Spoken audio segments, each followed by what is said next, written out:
માંગરોળ પંથકમાં ખેડૂતોની સિંચાઈને લઈ મોટી ચિંતા સામે આવી છે। વોકડાઓ અને નેત્રાવતી નદીની નહેરોમાં પાણી રોકવા માટે બનાવાયેલા અનેક ચેકડેમ હાલ અતિ જર્જરિત સ્થિતિમાં પહોંચી ગયા છે, જેના કારણે ખેડૂતો દ્વારા આ ચેકડેમો નવેસરથી બનાવવા માટે માંગ ઉઠી છે। માંગરોળ તાલુકાના ગોરેજ ગામે આજે ખેડૂતોએ એકત્રિત થઈને નેત્રાવતી નદી પર વર્ષોથી જર્જરિત હાલતમાં પડેલા ચેકડેમને તાત્કાલિક નવો બનાવવાની માંગ કરી છે। ખેડૂતોનું કહેવું છે કે આ ચેકડેમ વર્ષોથી ખરાબ હાલતમાં હોવાને કારણે ચોમાસાનું પાણી સંગ્રહ થતું નથી અને સિંચાઈ માટે ભારે મુશ્કેલી ઊભી થાય છે। માંગરોળ પંથકમાં ખેડૂતો પાસે સિંચાઈ માટે કોઈ અન્ય વિકલ્પ નથી, માત્ર ચોમાસા દરમિયાન હોકળાઓ અને કેનાલોમાં પાણી ભરાય તો જ ખેતી બચી શકે તેવી સ્થિતિ ઊભી થઈ છે। બીજી તરફ દરિયાકાંઠા વિસ્તાર હોવાને કારણે જમીનમાં ખારા અને મોરા પાણીની અસર વધી રહી છે, જેના કારણે જમીન ધીમે ધીમે બંજર બનતી જાય છે।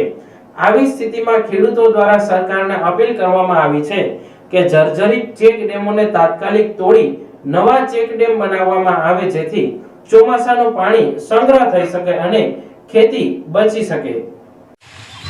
માંગરોળ તાલુકાના અમારો ગોરેજ ગામ છે, દરિયા કિનારાથી ખૂબ નજીક આવેલું છે, જેના કારણે આ વિસ્તારના પાણી ખારા મોરા રહેતા હોય છે અને આ ગામમાં પાણીની સિંચાઈના પાણીનો કોઈ કુદરતી મોટો સ્ત્રોત આવેલો નથી, કોઈ નદી જળાશય આવેલો નથી, પરંતુ ગામના બાજુમાંથી એક નેત્રાવતી નદી જે મોટો વોકળો કહેવાય છે એ પસાર થાય છે અને આ વોકળામાં પણ ઘણા બધા ડેમો જર્જરિત અવસ્થામાં છે।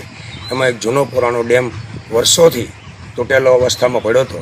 વારંવાર રજૂઆતો કરવા છતાં આ ડેમના રિપેરિંગ બાબતનું કે નવો બનાવ બાબતનું કોઈ નિવારણ આવેલું નથી।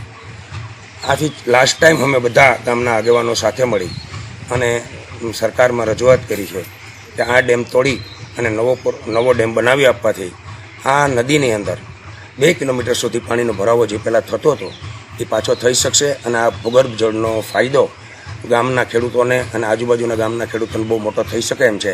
તો આ ડેમ ફરીથી બનાવવા માટેની અમારી રજૂઆત કરવામાં આવી છે।